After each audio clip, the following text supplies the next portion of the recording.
Today on Artists, we enter the creative mind of Jeron Howie. He works right here in Livonia, Michigan at the Senior Center. But by night, he has an alter ego, and they call him JLEEB.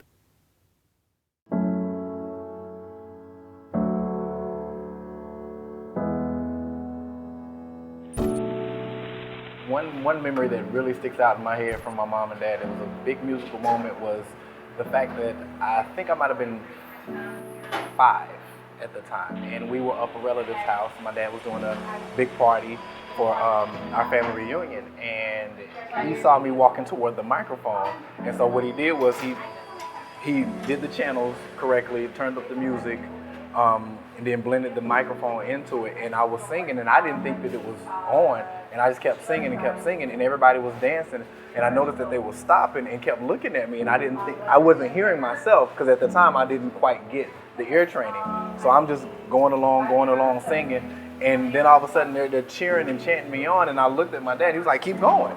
And so then he turned the music down to where I could hear myself, and I was just like, wow. And I think I got so embarrassed at that time, I dropped the microphone and ran off.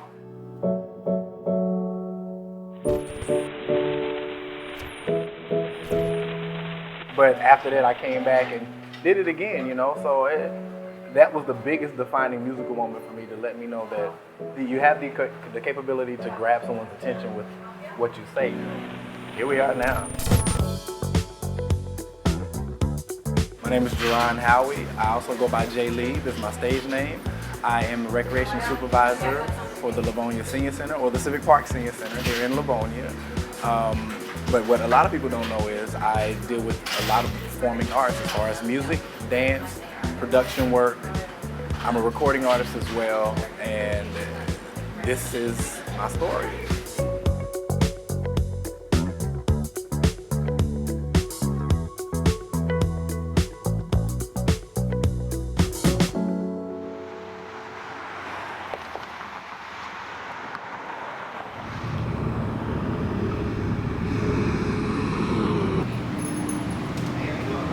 I came into music about, 33 years ago.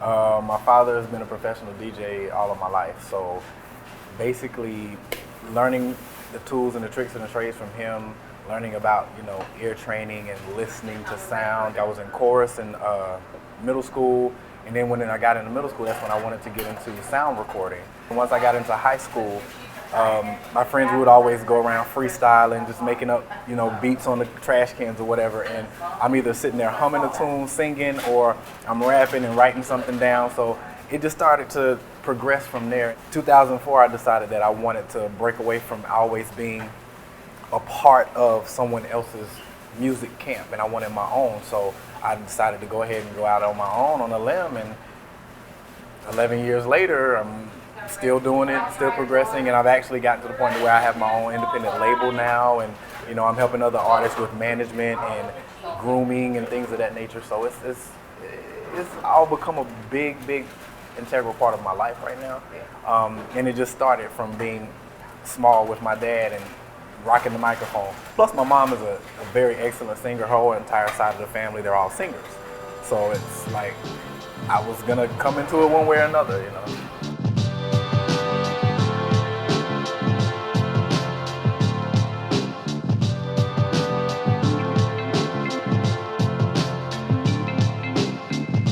I consider myself to be a crooning artist, where you have a lot of R&B singers and even country singers that when they sing and they do the dynamic notes, they kind of yell in the mic.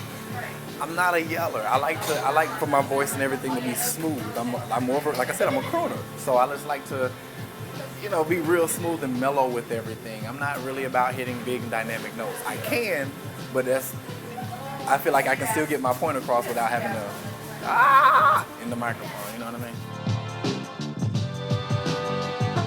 I would describe my music as a crooning style mixed with hip hop and R&B.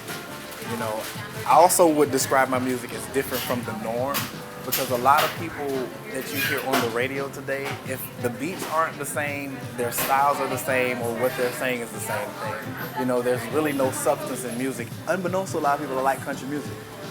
And I've noticed that a lot of the country has turned pop or commercialized as opposed to like the Conway Twitties and the Dolly Partons. And I mean, what happened to all of that? You know, so it's kind of like I wanted to go back to the origination of where music was actually about something. It said something, had a real message, and it wasn't just about, you know, cars and drinking all excessively and things of that nature.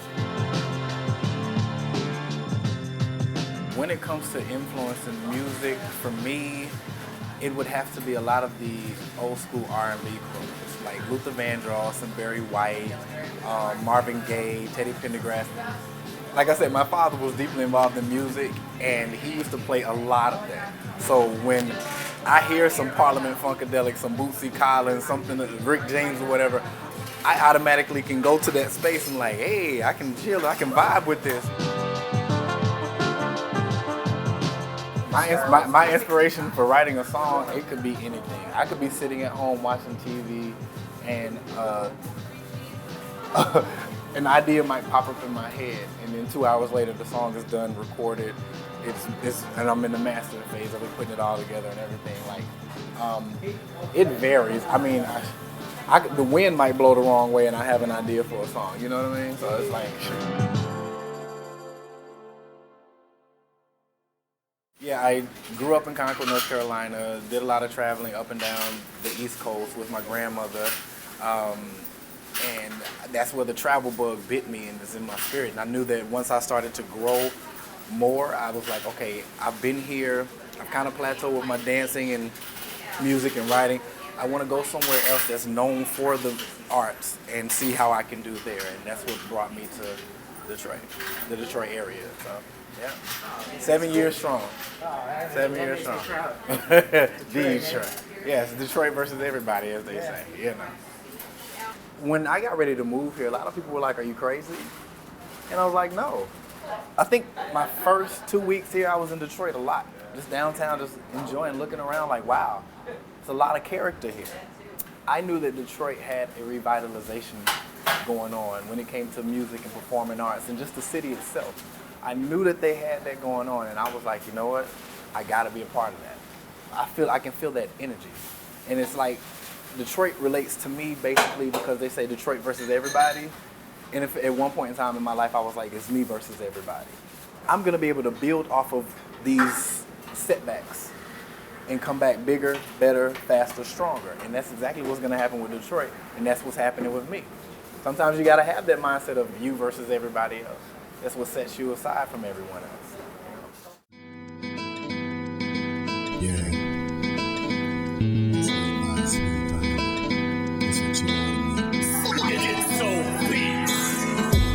Okay, well, some of my most important songs that have been like, I'm gonna say the head knocker for me, Sweet Vine is one of them because it was an expression of my adoration for someone.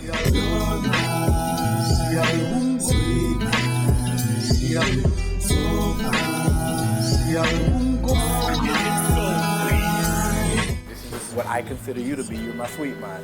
And sweet vine is basically a sweet person, and the vine is the connection.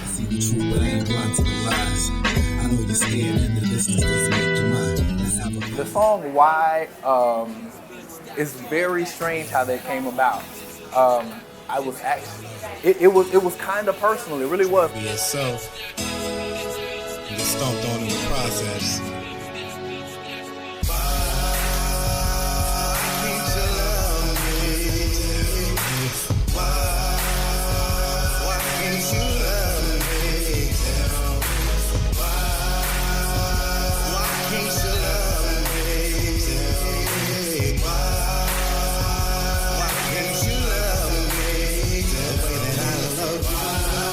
I didn't want it to make a sad song or a breakup song. So I took the whole situation in which I was in and I put myself in the place of being, I'm the world. And the people that are inhabiting the world, they can't love each other.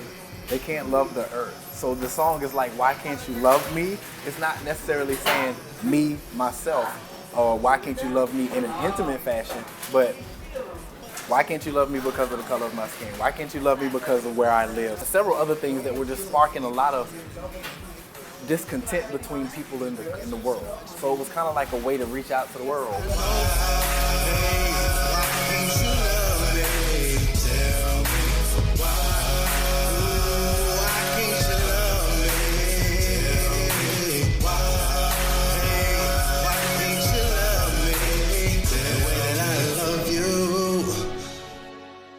For the last 20 some odd years, I've been a choreographer and professional teacher. Flex, just dance. Shake it, pop it, lock it, rock it, stop it, get it, then move it. Flex, just dance. And you know, with my music, I kind of want to incorporate that because I want people to dance. I kind of want to make upbeat, happy music. Maybe a song or two where it's not so happy, but the beat still makes you want to dance and move to it regardless. Flow with toe to toe, on your mark, set, go. Get it hype, pump the crowd up, step up to the flow. As far as the videos and stuff, I like to incorporate my dance students because putting out open calls and auditions for dancers for a music video, if they don't hear that you're a major artist, they don't come knocking down the door. I have dancers. I have dancers in Southwest Detroit, I have them in Northville, I have them at Thurston High School, and then I have friends that are dancers, so it's like, I can reach out to them. And it also helps people see that, okay, well, they're from this particular studio, they're from this studio, so on and so forth. So then, like, okay, well, I want my child to have the same opportunities. Let me go here. Where you feeling at, where your soul at, where the oomph in your step, when you stop, drop, hold at. You don't understand, but you soon learn. Matter of fact, here's a lesson, cause it's our turn. Hey, flex, just dance. Shake it, pop it, lock it, rock it, stop it, get it, then move it. Flex, just dance. It's cool, let me show you how we do it. Flex, just dance. Shake it, pop it, lock it.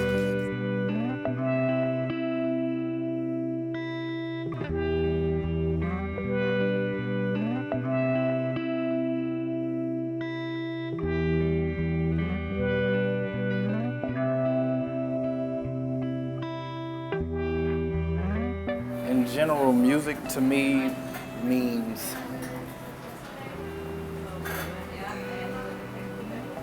it's a good question.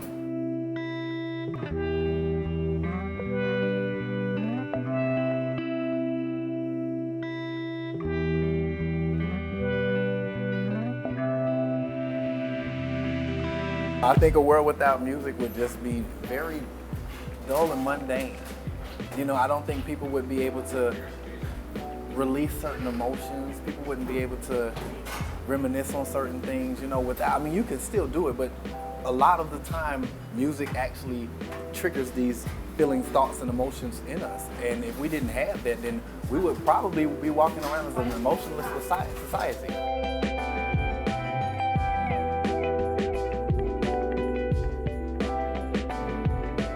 If you're a writer of music and a performer of music, everything that you're doing, it should be from the heart and soul.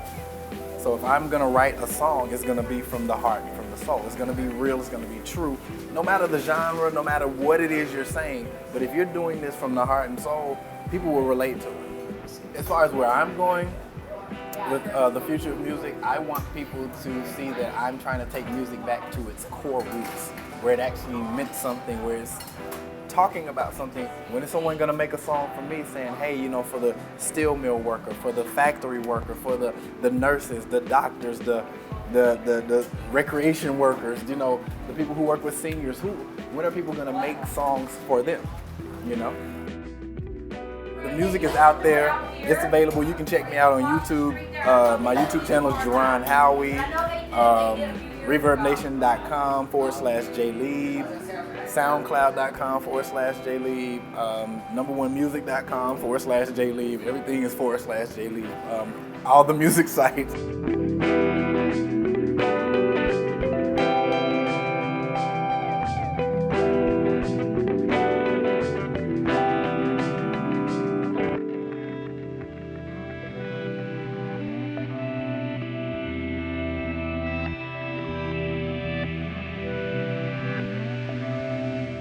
Well, again, I'm Jeron Howie, also known as JLEEB. I just gave you a bit of my background and my story, and I want to let you know that music is life and life is love. So music is love, and love what you're doing. Never stop. You'll always get to the top. If you're a musician out there, write from the heart and soul, and watch how you'll touch people. I guarantee you.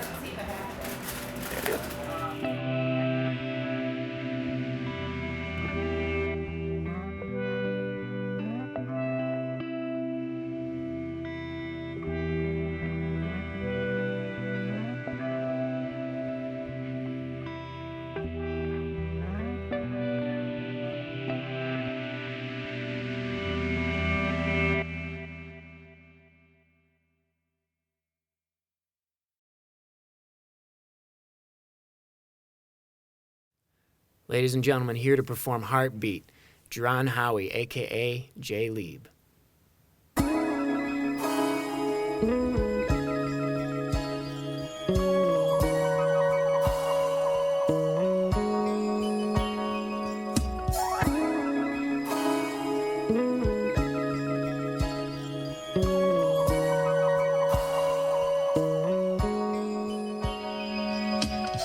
Baby, did you hear it? So many years that you were schooling, but I wouldn't give up. I knew that there was a chance. Was the message not received? Was I a fool for trying to? There are things that I don't think you really understand. I never knew it'd be so critical. Love has always been so difficult. I'm not all about the physical. I'm a different man. I don't know just what it is that could make me feel like this. I just know I gotta release it as soon as I can. Cause my heartbeat was knocking for you, but you didn't answer though, so I had to let you go. Oh no, my heartbeat was knocking for you, but you didn't answer though, so I had to let you go now, baby. There was no communication. You would always keep me waiting. I was sitting around waiting on you to get in touch with me. Then you said we didn't. We were a couple. What the fuck is all that? What's that? It was at that point I knew it wasn't meant to be. No, I never knew it'd be so critical. Love has always been so difficult. I'm not all about the physical. I'm a different man. I don't know just what it is that could make me feel like this. I just know I gotta release it as soon as I can. Cause my heartbeat was knocking for you, but you didn't answer though, so I had to let you go. Oh no, my heartbeat was knocking for you, but you didn't answer though, so I had to let you go now, baby.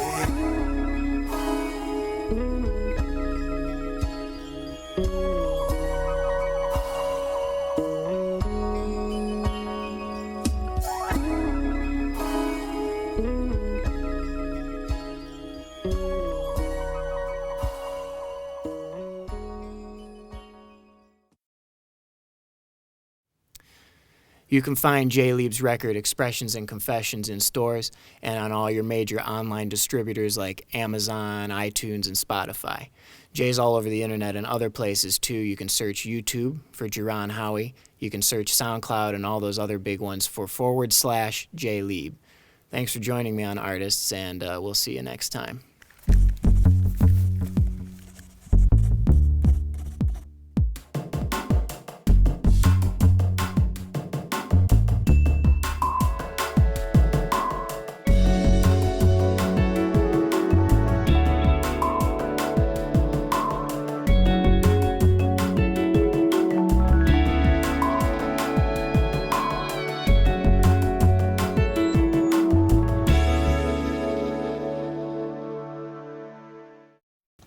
There you go.